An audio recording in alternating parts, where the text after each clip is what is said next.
It's a good afternoon. How is everyone doing? If you're finding me for the first time, my name is Penny.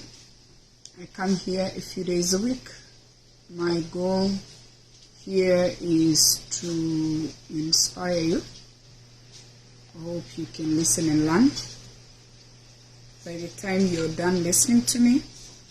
And I hope after you've learned a thing or two, you can start living a life with purpose.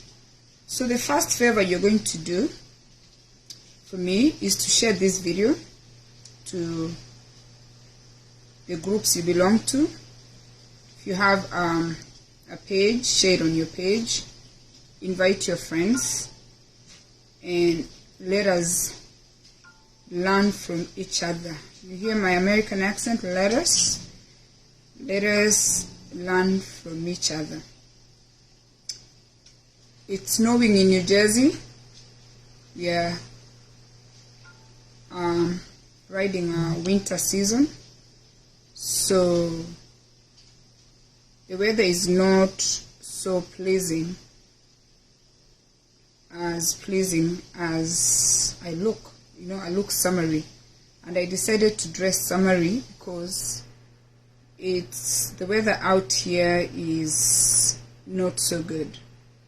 So sometimes looks can be deceiving, and yes, they are deceiving. I'm wearing a summer dress and it's not summertime, and it is winter time and it's snowing outside. So welcome, and let us talk. Let's see. Okay, so if you're finding me for the first time, we've been doing this book. It's called This Is What Matters. It's written by Dr. Perpetua O'Neill, and it's found in 5 Below. It's a workbook you can write inside, and it has broken down different topics that we have been covering for the past few weeks to help us reflect on ourselves. So today we are talking about going further by partnering with others, okay, working with others. And before I go further, I want to tell you 2 stories. One story is about my father. My father was a businessman, but in that business he was partnering it with other 5 people. But he was the managing director of that organization or company, and he gave his all to that company. And he actually ran that company as if it was his own. But the rest of the members, the founders or the company, had other things they were doing. But my father gave his all to that company. As time went by, I came to hear stories that some of the people in that company felt that my father benefited more than everybody else. My father had 4 wives and 21 children, and this company was born, I believe, in 1950s, okay, like 52. There's an article where they featured my father when he opened the first posho mill in 1952, and they moved from the village where he was born, Gesima, and he moved to Kisi town in the early 50s. And it took 5 people for them to do this company, to start this company. And they were working together. The rest were investors, but he was an employee. And actually, if you listen to the story of Airbnb, when I listened to their story, they started it as, I believe it was 2 friends. And then one of them decided to break away, and the other one decided to run it as a CEO. Read the story about Airbnb now. We're enjoying Airbnb, and what I recommend for people to do is always when you work for a company or you see a company, try to know the story behind that company. You will see what they are talking about here, partnering. You can partner with people and succeed in something. It's hard. In Ekeusi, they say it's hard to kill a jigger with 1 finger, and most of you don't have the experience of jiggers. So I came from a place where there are jiggers. So when they say you cannot kill a jigger with 1 finger, you needed to take 2 fingers to crush the jigger. So in this chapter, they are talking about partnering and working with others. The second story I want to tell you, there is a guy, a friend of mine, actually was my staff when I used to work as a manager, and he's Kenyan. If you look at my chat with this guy on WhatsApp, every time he has sent me a message, he has sent me a message of a funeral. Like, he's created a group. Something has happened to his family, to a friend. The only way this guy I've heard from him since 10 years ago, because that's when I left that company, is when somebody has died in his circle of friends, his wife's relative, or somebody has died in the community. I just don't know whether I'm just in his contact, and when he creates these groups, or he gets these groups, he goes to his contacts and shares it on a broadcast. But if I show you the chat from this guy, the only time I've heard from him is that he has sent me a link of a group of somebody who died. And that is a sad story. That is not partnering. That is just a one-sided, where this guy just remembers, or rather uses his contact to ask for help. Yes, he was a Kenyan. We worked together. He was my friend as a co-worker. And Kenyans, we have the spirit of Arambe. But this guy happens to just contact me when he has something going on. So anyway, I just wanted to give you those 2 cases where they're talking about partnering. You can partner and start a business. You can partner by giving and taking. So they are saying some people see partnering as a waste of time and productivity. This perspective can be valid, as there are times when working with a team does not lead to success. It causes confusion and frustration. If you've done something with a group of people, you know, sometimes you start well, the next thing you know, it has caused confusion, and you're no longer trying to achieve that goal that brought you together. I've tried this in the past 5 years, working and partnering with people, and I find myself just thrown off. You lose focus, okay? But if it's done effectively, working together can allow, people in a team to bring different strengths and ideas and outcomes. In my father's case, it was 5 of them, and my father had good leadership skills, so he took the managing director position, and he ran that company to a successful to $1 million shilling company. It was very successful, okay? And sometimes the outcome, or if you work together, the outcome is good, because when you come together, you create strong, healthy relationships that are going to help you achieve more success, because you're working as a team, okay? And she's saying that this exercise is going to help you to consider how you can become a partner based on your culture, where you come from, and how you support people so you can elevate each other. By doing so, you're going to acquire more results and be more successful. Okay? Question number one. I always tell you, I forgot to mention, if you're my student, you need a pencil. You need your highlight, okay? Highlights. You need your pen, and you need your workbook. Where is my notebook? You need your notebook. This is my 2023 notebook. You need that, okay? So, write those notes down. You're supposed to write this down so you can think about it later. Number 1, how do you receive support? Okay, first consider how easy is it for you to receive support. Some of us, we don't know how to receive support, okay, from people. How do you give support? Ask yourself.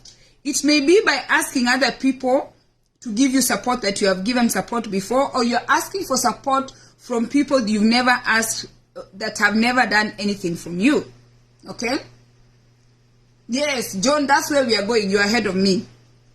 You could think in terms of asking for tangible help, such as outsourcing, collaborating, or exchanging ideas, or seeking feedback or advice from people. I told my daughter today, I think it's very unfortunate for some of us, and I'm one of those people that I can tell you here today, it's very unfortunate that I don't have a mentor that is not my family member. I have a sister that I call, and sometimes I think your sister might not be the best mentor because you share the same values, you share the same parents. I wish I had a friend that is not related to me, because your husband is not like that. Is a family. Your children is family. Your cousins. I wish I had a mentor, somebody that I'm 50, somebody that I look up to, who's maybe 60, who is 70, that is full of wisdom. Unfortunately, I don't have that, and that is the most painful thing for most of us.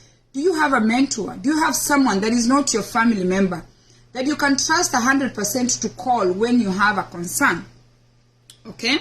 Now, then they're asking you, okay, how do you receive support? And then they're categorizing the people you receive support from.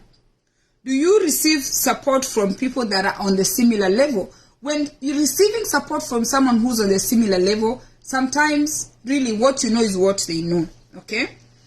Do you receive support from people who are on a higher level than you are?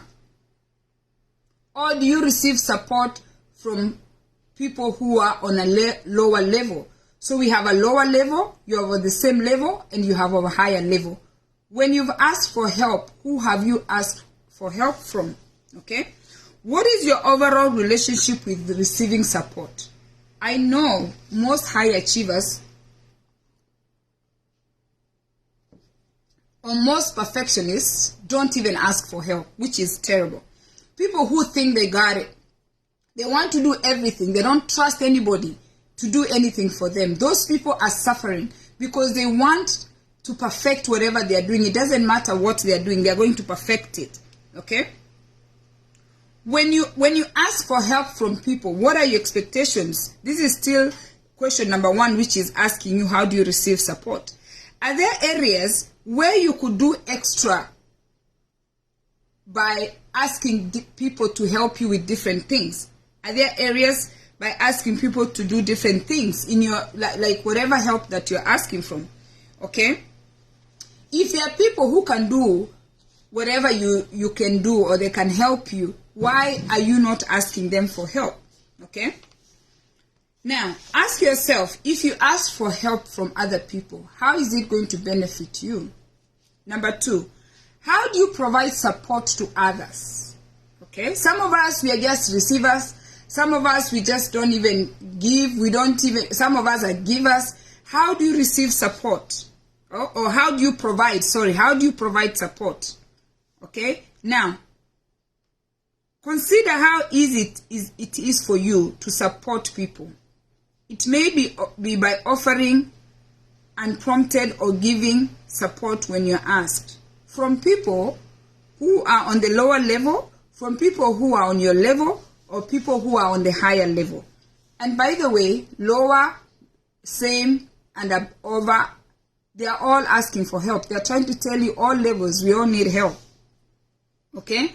What is the overall relationship you have when you give people support? What patterns do you notice when you give people support? Are there areas where you could do extra when you're giving support?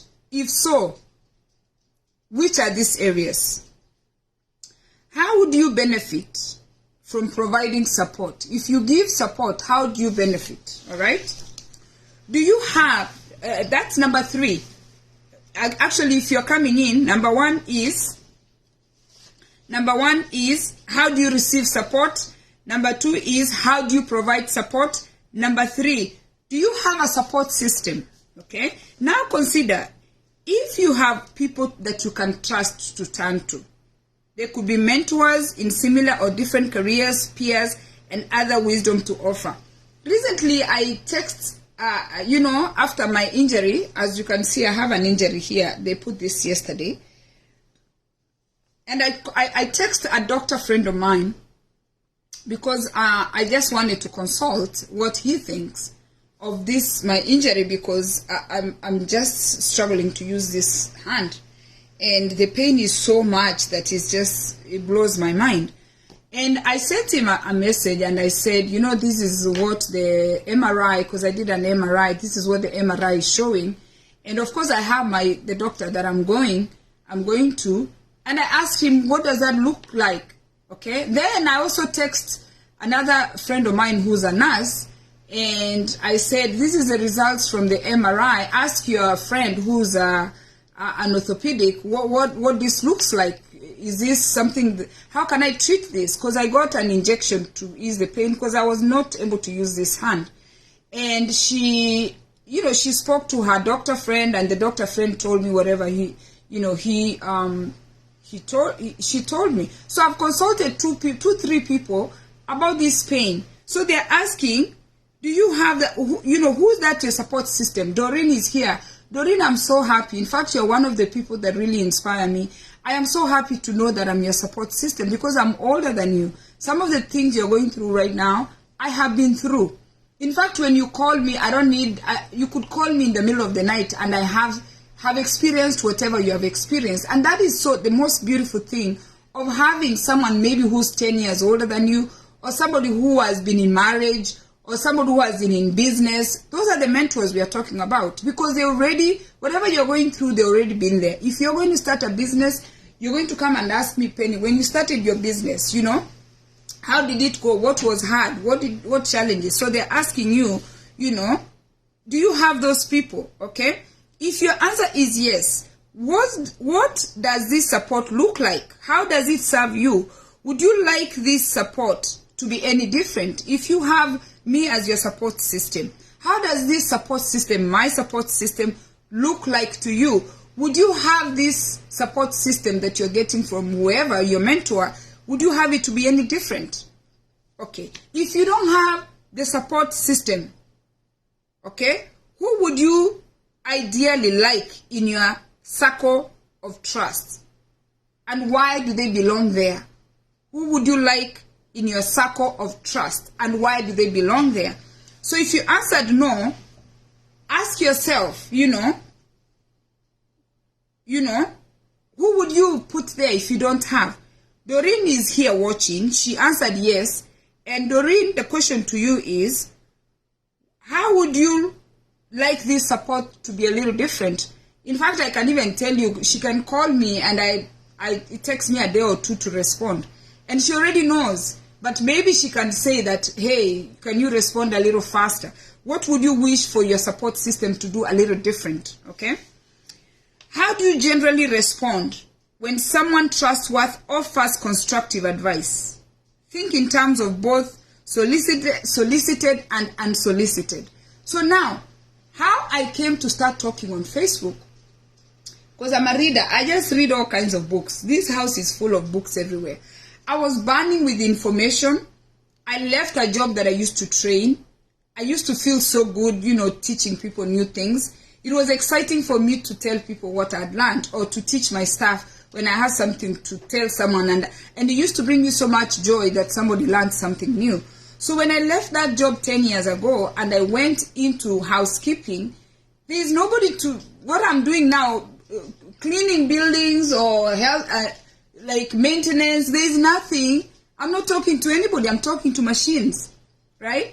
I mean, when I go into personal homes, I talk to the clients and I'm happy to learn things. But when you're working in high commercial places, you're not teaching anybody. You're actually learning to use machines. It was a drastic change for me.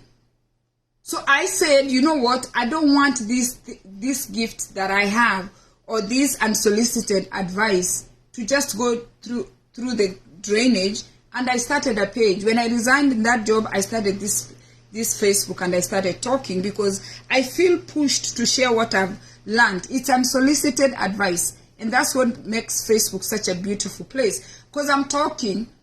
I don't even care if other people are going to watch, but some are going to be like, this is really good. Those of you who are like me, who don't have mentors, and the people that I've met that have changed my life on social media, I met them on social media, and I'm so happy to have them in my life because they've been able to step in for me. And these are people that you have these things in common. We're on the same page. I just brought Kemto, a friend of mine, not too long ago on my page. And the reason I brought Kemto, because when I was going through crisis with my mom, Kemto introduced me to Juice Plus. When my mom couldn't eat. And then she told me after 2 years of my mom taking this, my mom was getting better. Then me, I started having all these kinds of joint pains. And I was thinking I was doing well, I'm eating well, I'm not eating much meat. I thought I was doing fine. And then she, we're in another group with her, an investment group, is 30 women. And I went there, I was creating excuses. I'm the chair in that investment group.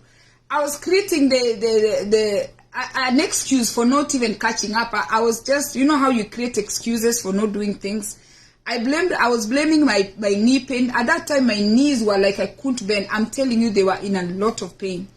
And then Kemuto told me, Omongina is an old lady, and that's my name. She said, I don't even know who gave her that permission to address me like that. She said, Omongina, because now after I turned 50, I can give people permission to call me Omongina. Omongina means old lady. She said, Omongina, start these things. As much as you eat well, you're thinking you're getting all your nutrition from the healthy eating. You're not getting everything. Omongina, start this. Invest in yourself. And then she told me, I asked for how much. She said, remember, your money was like $300. Even when she said $300, I thought it was a lot of money. But it was not a lot of money. It's $80 a month, and I'm taking care of myself. Then, in the process of doing this, I started partnering with her because now we can educate people. So today, if you saw me earlier, I came here to talk because I want to partner with Kemuto on a regular basis. I want to make a commitment to educate other people the nutritional value of making sure that you are investing in yourself before you invest in anybody else. And it so happened that today the discussion is about partnership. So I'm going to work with her. And they are saying, the writer is saying, why does this matter? Why does partnership matter? Okay?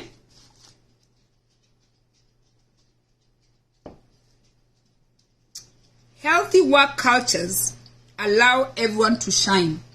Kemuto is shining with Juice Plus. She's already been there, and she's my mentor, and she's guiding me through health and wellness. The first thing, why what I'm talking about today matters, okay? It's because it's going to allow everybody to shine in their expertise. So now, Doreen is my friend. There is a particular area that she's shining, right? I've visited Doreen twice. I've been to Arizona twice. And there are things I went there and she's so good at that I totally love, okay? She's shining in what she's doing. The reason why I went back, because I admired her. There are things I saw and I'm like, this is somebody I'd like to have as a friend, okay? So when you partner, you're going to shine in whatever you're good at.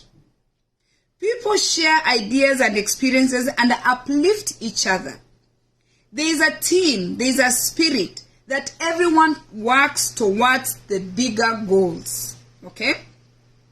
There's a study that was done and they found out that people who give support more than they receive, okay? People who take more and people who give and take at an even level. There is 3 kinds of people. Let me slow down and read that. English is not my mouth. Sometimes if I'm just reading, it loses meaning.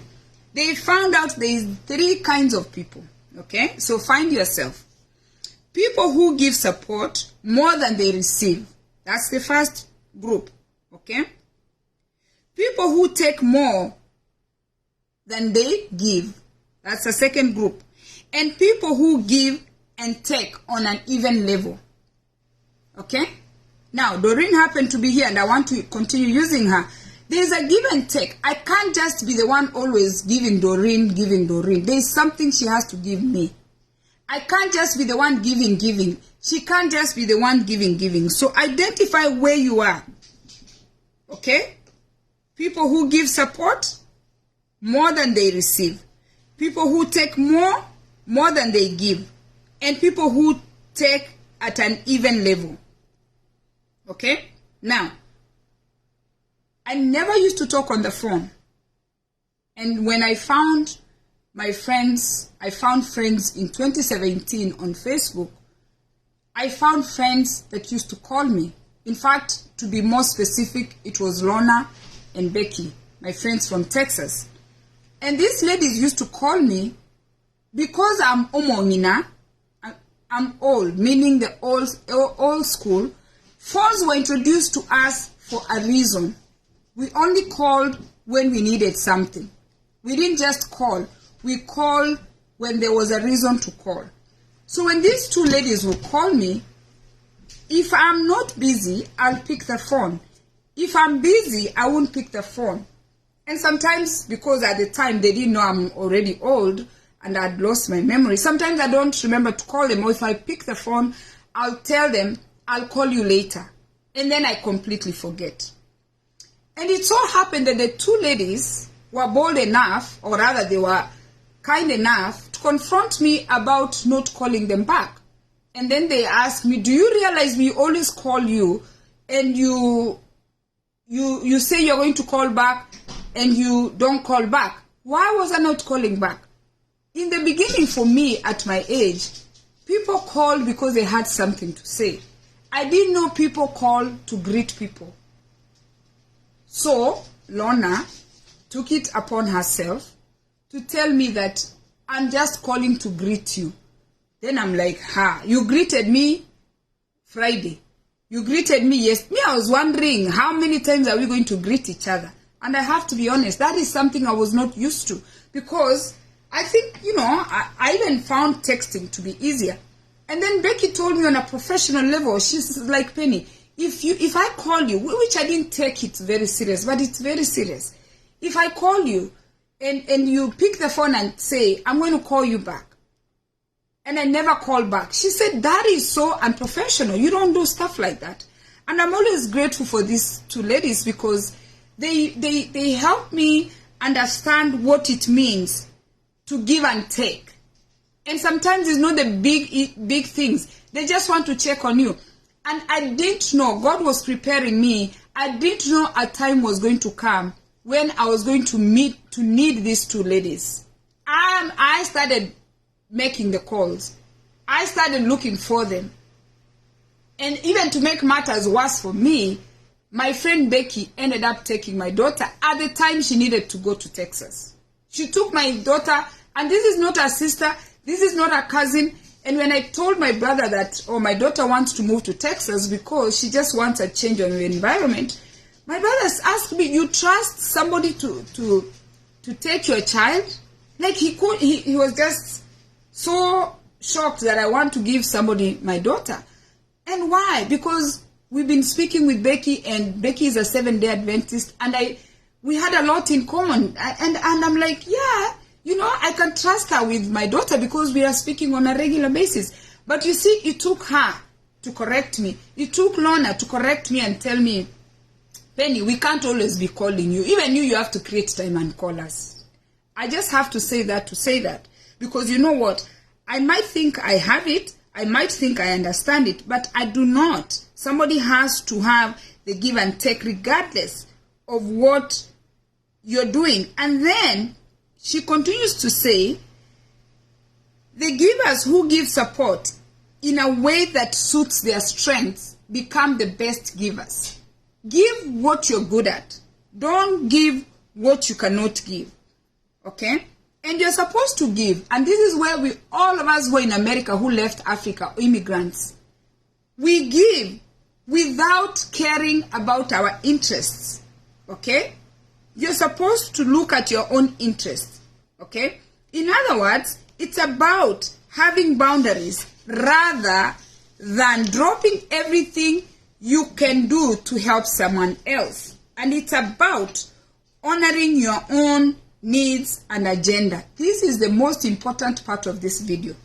Okay? I want to repeat this. This is very, very important. In other words, okay, you still help people out, okay, without dropping yourself. Creating boundaries rather than dropping everything you're doing for someone else. by honoring your needs and an agenda first. Okay? When you break this down across the 3 different levels of support with different people above, below is a parallel way in your career how you can, analyze this and find yourself and find where you belong and see what you need to make an adjustment in. And the next discussion is connecting with what matters. What matters? Since I started talking, what have you learned from this exercise about balancing between receiving and giving support so far? All right? Here is the extent to which I'm about to learn how I'm going to give and receive support. That's what matters. You've learned, moving forward from listening to me today, you're going to know how you're going to give and how you're going to receive support. Now, they want you to take action. This is the last section. If you've been following this book, it tells you the matter. It makes you to understand why this matters. That's why the book is called Why This Matters. And then it tells you to connect with what matters. And then it tells you to take action. Now, the last part is to take action. Number 1, brainstorm meaningful support. Brainstorm meaningful support. Consider how you can give support in a meaningful way. Okay? That energizes you. These are likely things you're already good at and something that you have strength, you're good at. So you can give help with effortlessly. Okay? You can plan bigger projects such as setting aside an hour every month to mentor your juniors. That is brainstorming how you can give meaningful support. In fact, I think I've finished more than 20 minutes. I decided in 2022 when I opened this page that I was going to set aside 10 to 15 minutes to mentor the juniors. That's why I'm here. I'm here for anybody who's 50 and below. Brainstorm how you can give meaningful support. Number 2, brainstorm growth. Another way you can grow with someone else is through coaching, where you identify areas you're likely, to grow your habits and take a break.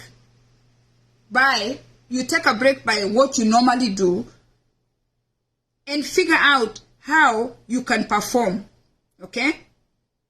You can give support that suits your lifestyle, that suits your personality, that suits your goals. Okay? Now, take a pen and paper and brainstorm. These are some of the areas where coaching might be helpful for me. Some of you pay for life coaches.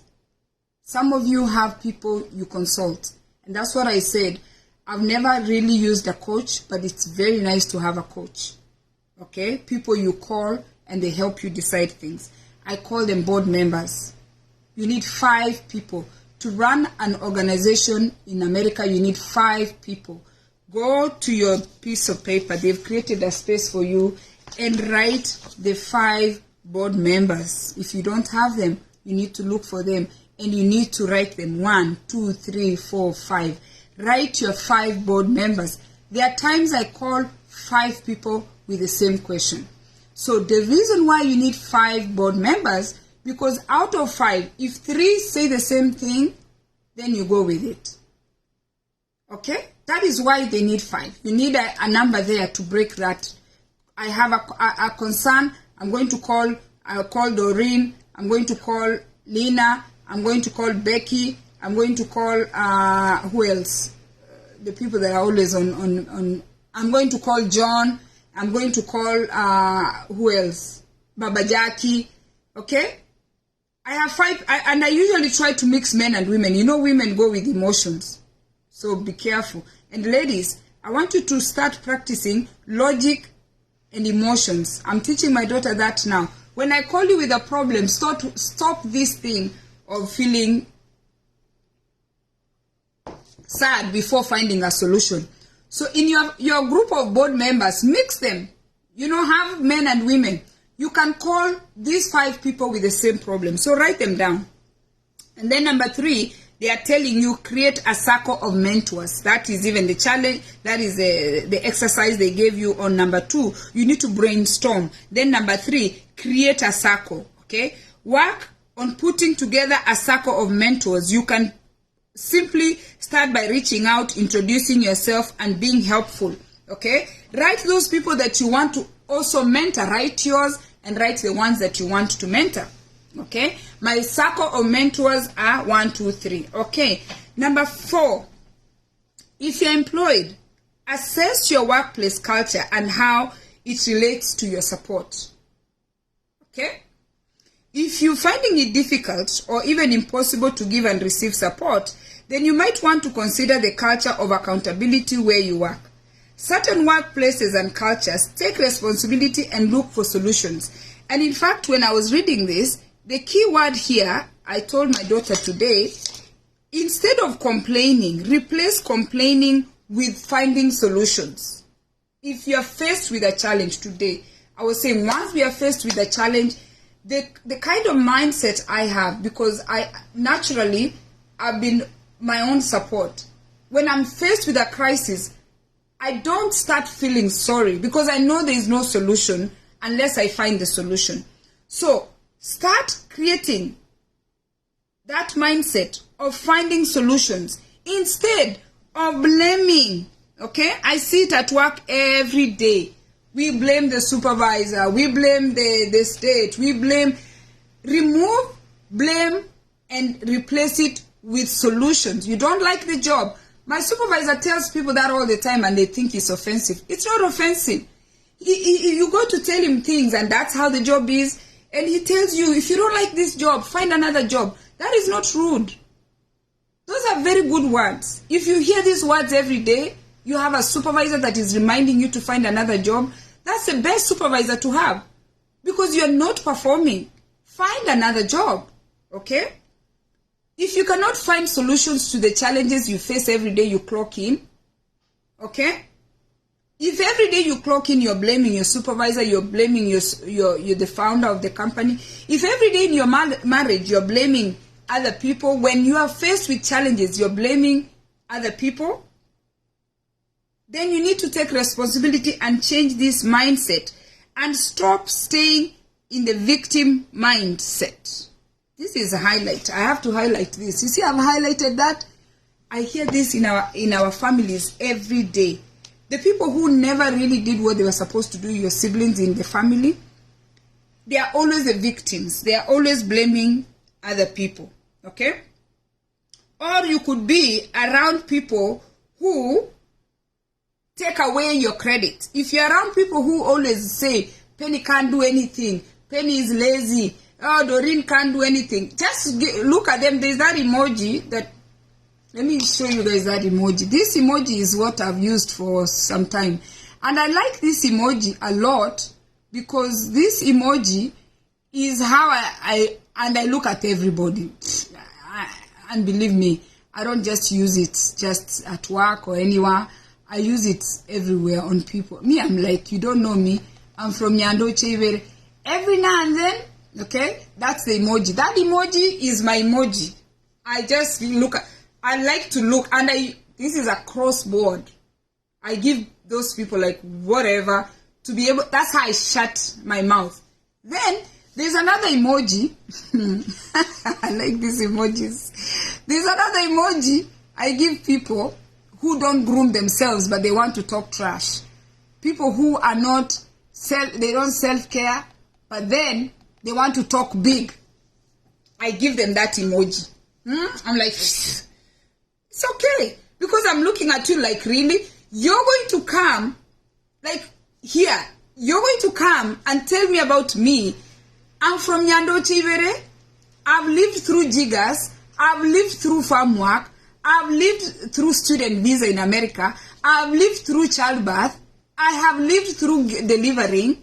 Now I'm living through raising 4 children. And you're going to come and tell me what? I give them this look. Yeah. I'm like, Then the other one, when people who are talking, like who they are not even groomed, their hair is not done, and they are talking about other people, I'm like, yeah, because people are so busy blaming others. It's not anybody's fault. What I've been through, you don't know. So I'm here because I worked hard to be here. The last story I want to tell you guys, okay, this is done. I want to tell you a story. Today, I started a practice that I'm going to try. I've never done meditation, okay? So I went on my YouTube, because YouTube is my school. That's where you get all the degrees. And I found a video for meditation, okay? And this is the posture of the man who is meditating, and he has put music, all right? He has put music, and he has said, the guy that is teaching this class is saying that you can either play music, or you can be in your car, you can be in a building, you can be in quiet space. I started meditating today, okay? You set an alarm, you sit in one place, and when I listen, a lot of successful people meditate. It's sitting in a place in total quietness. And let me tell you, yesterday I listened to a podcast where the guy was talking about envy and jealousness. And he said that a lot of us have envy and a lot of us have jealous. And not a lot of us, all of us. Okay? But what happens when you start feeling jealous, it's what you do after you see something that somebody is doing that you like. That is what's going to determine what happens with your jealousness. Okay? Or envy. You see social media, you see people doing things, and you want what those people have. But you don't know what those people have gone through for them to be where they are. So I wanted to stop there. That's where I am. I'm sitting on a chair. All right? And let me show you my chair.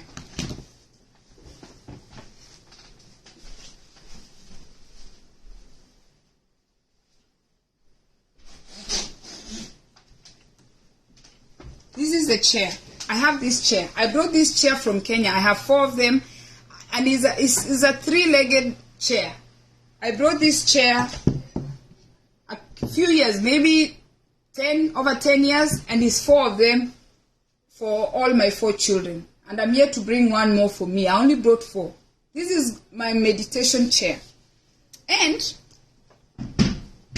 the story I wanted to give you, when I sat to start this practice that I've had so many people do, and let me tell you, you're supposed to stay in quietness. What came into my mind, and the podcast that I listened to yesterday that talks about jealous and envy and narcissism, okay, having narcissistic traits and narcissistic behaviors, and he said all of us have those narcissistic behaviors and traits. When I sat today in my total quietness, I was in the room, in the bedroom, and let me tell you the story that came into my mind, because you know when you sit in quietness, things come to your mind. Polygamy. Let me tell you about polygamy before I pen down. So my father had 4 wives. The first wife died early. So I grew up with 3 wives. So my second mom and my mommy's third stayed in Nyandochevere, the village. What I always talk about my village. The 2 wives were staying in Nyandochevere. The 4th wife, who's the youngest wife, lived in town with my father. So what my father used to do, when the kids were like 9 or 10, he would remove the children and take them to Kisii town with his youngest wife, where the school system was good. He would take us from where the jiggers used to eat us, where we didn't speak English, and move us to come and live with him in town. So when my father, I just do not remember how I discovered the youngest family. I try to remember today, how did I discover that there was another family? My father used to come every Sunday, and I knew that was my father. But I never saw my father in my mother's bedroom. Although my mother's bedroom had 2 beds, I never saw my father sleep in his bed. And for whatever reason, which now I don't know, is culture. Why my mom didn't allow us to sleep with her in the room? For the most part, my whole life, my mom slept by herself in the bedroom because my father was never there. So when it was time for me to be taken to Kisii town, where like the other family was, when we got there, I was 9 and my sister was 6. He took the 2 of us. But remember, he used to visit. But for whatever reason, I was not aware of this other family. I'm not aware of polygamy. Nothing was just adding up. When we go to that other family, which is my father's youngest wife, my sister, who's my half-sister, who's my age, thought we were kids that had been brought from the village to be helped. Then she asked me, "Who is your father?" Then I told her, "This is my father." Then she told me, "That's my father." In fact, I feel like crying. These are the things, this is the first story that came to me today. In total quietness, I told her, "That's my father." She said, "No, that's my father." My other sister, I don't even know how she discovered that we were a polygamous family. And I'm calling my father Tata. She's looking at me like, "Why are you calling my father Tata? He's your dad?" And then she said, "Where's your mom?" I said, "My mom is in Nyandoche Ibere." You know, I don't even know how often dad used to bring this other wife's children to the village. I just had no memory. I tried to remember when I first even saw them. I said, "My mom and my other mom, they are in that other place." And she was so shocked. She said, "So your father is my father?" And let me tell you, these are the things that leave us with lifetime wounds. These are the things that make some of us. And when I talk about narcissistic behaviors, when I talk about jealous and envy, if you look at me, you come here on social media, you look at me, you don't know this story. This story hurts. How do you have a sister you don't know? When your father moves you from your mother, your half-sister is asking you, "Who are you?" They thought we were being brought there. We are kids from the village to be helped. And yet that was our father. Then I go to my place of work. I find someone trying to put me down. I was already down at 9. Me finding out that my father had another family and he didn't see anything wrong with that. It's nothing to be discussed. They do not tell the children. They don't see the need to tell the children that actually there's another family. Dennis, how are you? We do things. We don't know somebody's story. That hurts so bad. And when I think about it, it still hurts. As much as I loved my father, I loved my mom, then I'm questioning, why did my mom have to marry a man that already has another wife? My mom is wife number 3. My sister, we are sharing a father, and she's wondering, she can't even understand how we are sharing a father. How are my co-workers supposed to know that I was removed from my mom at 9 years old? How are my co-workers supposed to know that I was taken to boarding school at 12 years old? Because I didn't stay there long. I was a child that questioned everything. I think I became a nuisance because nothing was adding up. I actually became a nuisance because my stepmom used to spank me. Every time I turned around, I was being spanked between the mouth and the breaking of things. Every time I turned around, I was in trouble. This is my sister, that the age difference between me and her is a year. I got her in so much trouble that she had ever seen in her lifetime. So I think they decided, because I was too much and they were old. My father was getting old now. You know, let me see how old he was at that time. 1982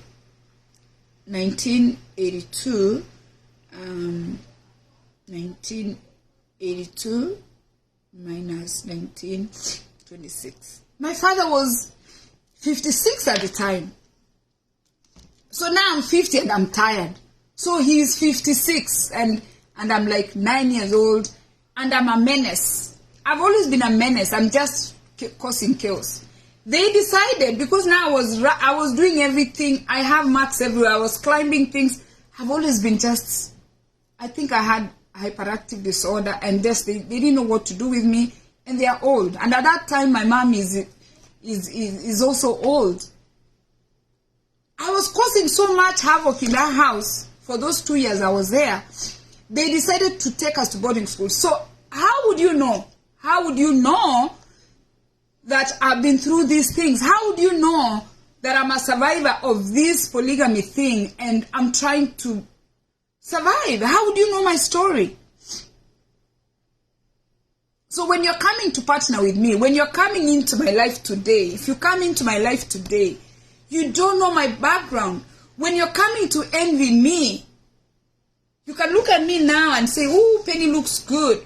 When you're coming to envy me, when you're coming to feel like you wish you had what I have, I want you to know that I was injured at 9 years old, finding out that my father had all these wives, all these children, and I'm thinking, like, really? So that's why I prefer to give people those eyes. And then fast forward, I'm taken to boarding school, 12, 13, 14, I'm put in boarding school. I have been fighting for myself from 9 years old. Then, to top it all, fast forward, I come to America on a student visa. How would you want to be me at 19 years old? I'm here working 11 to 7 to go to class in the morning so I can keep my student visa. Why would you want to be me? Do you know the journey that I've gone through? When you partner with me, do you understand my background? That's why I went further to explain this story, and it brings me a lot of pain. Why would you envy me? You don't know I'm an injured soldier I'm a veteran of polygamy. You could be a veteran of your place of work. We are veterans of different things. So when you look at me now, as beautiful and elegant as I look, right? Because I choose. I've fought wars to be here. So there's nothing anybody is going to sit and tell me they've not fought my wars. I can only partner with people who understand my journey, where I've come from. I've built something, and then I want to bring Vanessa, I want to bring Nora, I want to bring Dennis, I want to bring Mary, so we can work together in partnership. But who are you partnering with? If I meet someone who came from polygamy, we will work together properly, because she knows the struggle. I don't know, most of you who came from polygamous families, I don't even know how you found out your father had many wives. It's a nightmare. It's trauma. The injury is real. Not all my father's siblings survived that polygamy nonsense. Some of them perished. We buried them because they could not just wrap themselves where you're sharing a father. Who wants to share a father?